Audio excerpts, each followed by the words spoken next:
Treasure hunting weekend mga katiyats. Meron kaming nadiskubre sa bundok na kakaibang klaseng creek.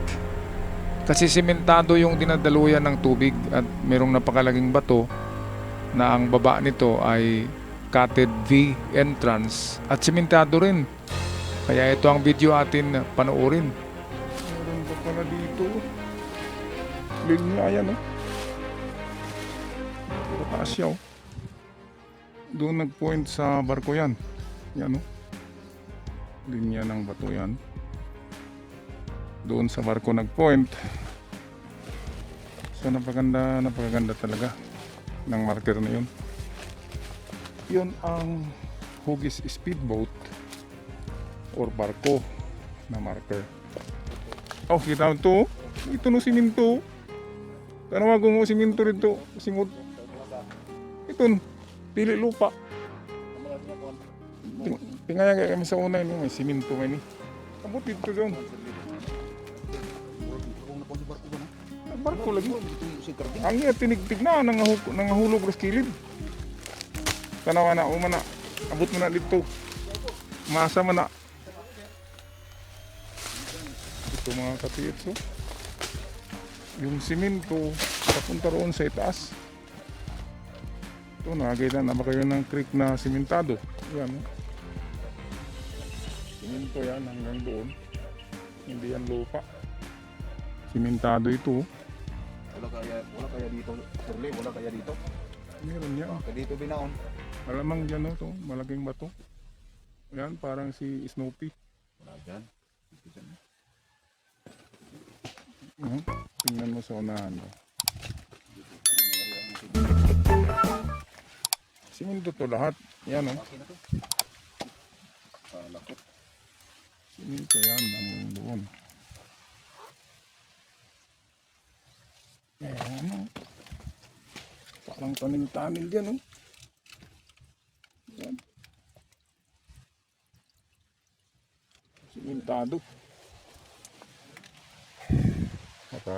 Imperial Treasure Site to. Ano dyan o. Parang maliit na entrance. Tingnan nga natin sa kabila. Tingnan natin sa kabila nito. Entrance nito. Mayroon entrance ito. Dito yata. Sa kabila nitong bato. Mayroon nga. Ito nga. Daari ko mo. Grabe diriyo. Kadako. Ito. Tingnan nyo nga ito mga katiyatso.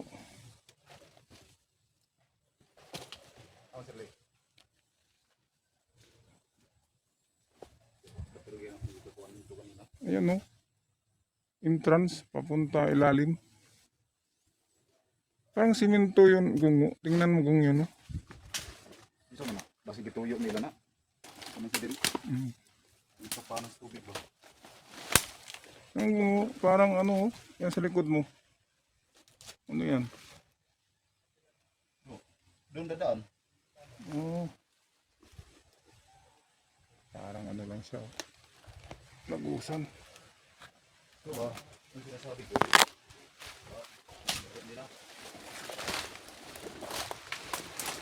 Ito, oh. Ano yung meron dito? Ay, na. Merong lagusan, oh. Meron dilim. May lagusan siya. Pero siminto yung, oh. Simentado yung lupa.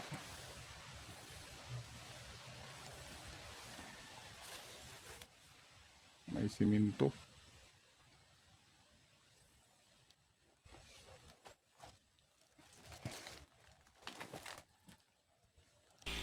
Okay mga katiyats, ito yung bato na sinabi kong parang ulo ni Snoopy Dog.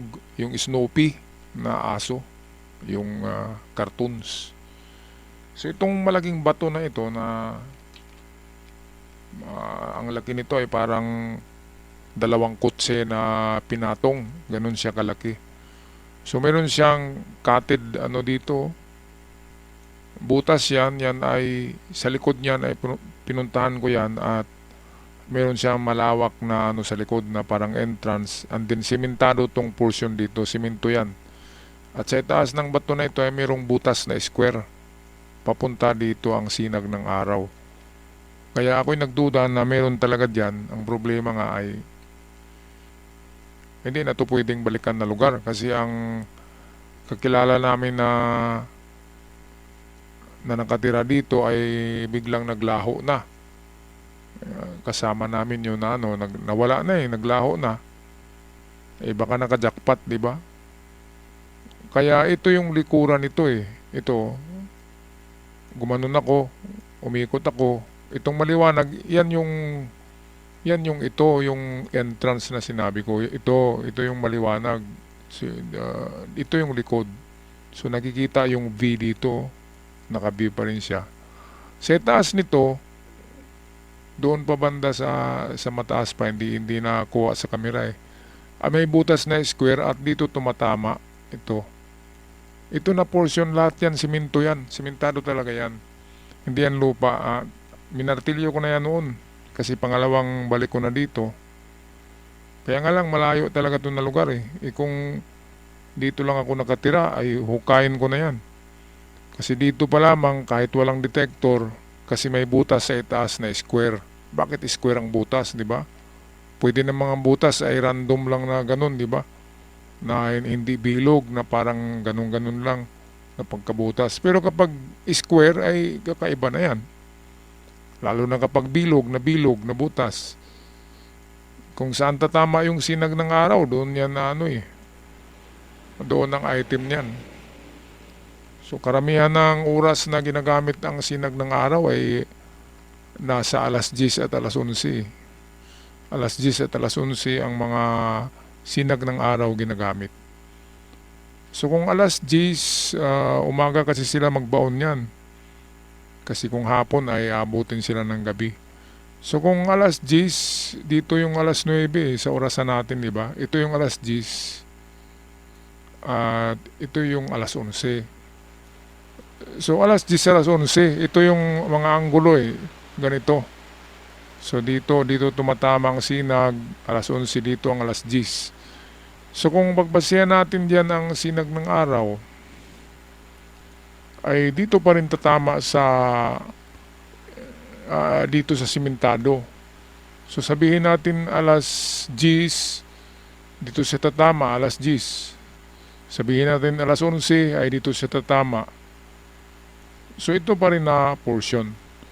Pakita ko nga sa inyo yung square na butas. Ito yung simento Simento talaga yan. Kasi bakit matigas? Kung lupa yan ay madali lang yan. Kapag pukpukin ay maano na, di ba? Para siyang hilaw na masa hilaw na masa. So ito yung butas Saan na ba yun? Dito yun na banda sa itaas, nakaganon. At dito tumatama ang ilaw. Butas yun. Imagine, ganito yun, snowy na bato. Merong B-cut entrance. At dito yung butas. Ito yung sinag ng araw, papasok dyan. At tatagos siya dito. Ito na portion ay ito yun. Imagine, napakalaking bato, bubutasan mo ng square, di ba? Di ba mga katiyets? Anong ibig sabihin yan? Malaki ito na bato umakyat pa nga ako dyan, hindi lang ako nakita sa video. Napakalaking bato dyan sa ibabaw Palagay ko nga ay sa ibabaw nilagay pero meron siyang butas. So ibig sabihin wala sa ibabaw. Ito na nga sa sinimento. Ito, simentado. Ito yung butas na square. Tumagos siya hanggang dito Nasa 2 metros yan ang kapal. Papunta dito. At dito tatama ang sinag ng araw. So ito yan. Ito yung butas. 2 meters ang kapal niyan. And then dito tumatama yung sinag ng araw. So ano sa palagay nyo dyan mga katiyats? Diba merong meaning siya?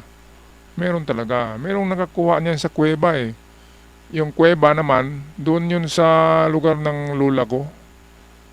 So ganito yung kuweba, mataas siya, parang simbahan yung kisame. So may butas sa ibabaw, bilog. At yung sinag ng araw, tatama sa sahig ng kuweba.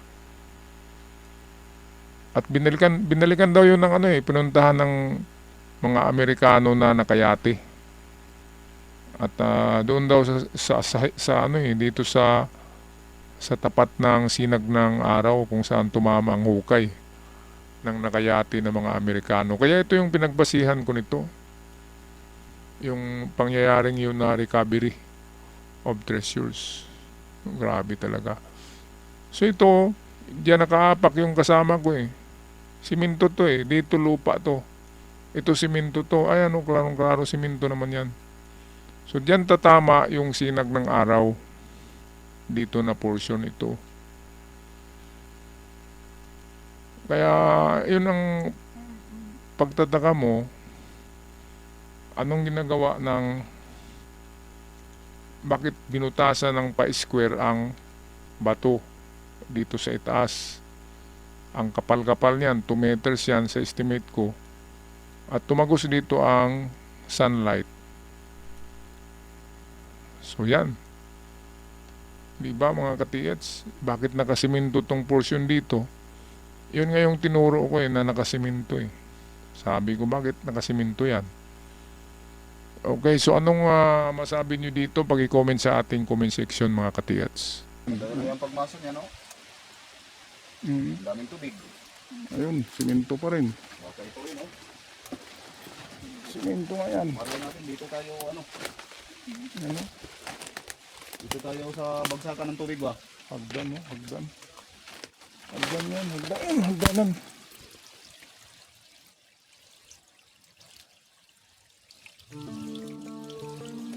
Dito yung pabreak natin dito. Pabreak natin.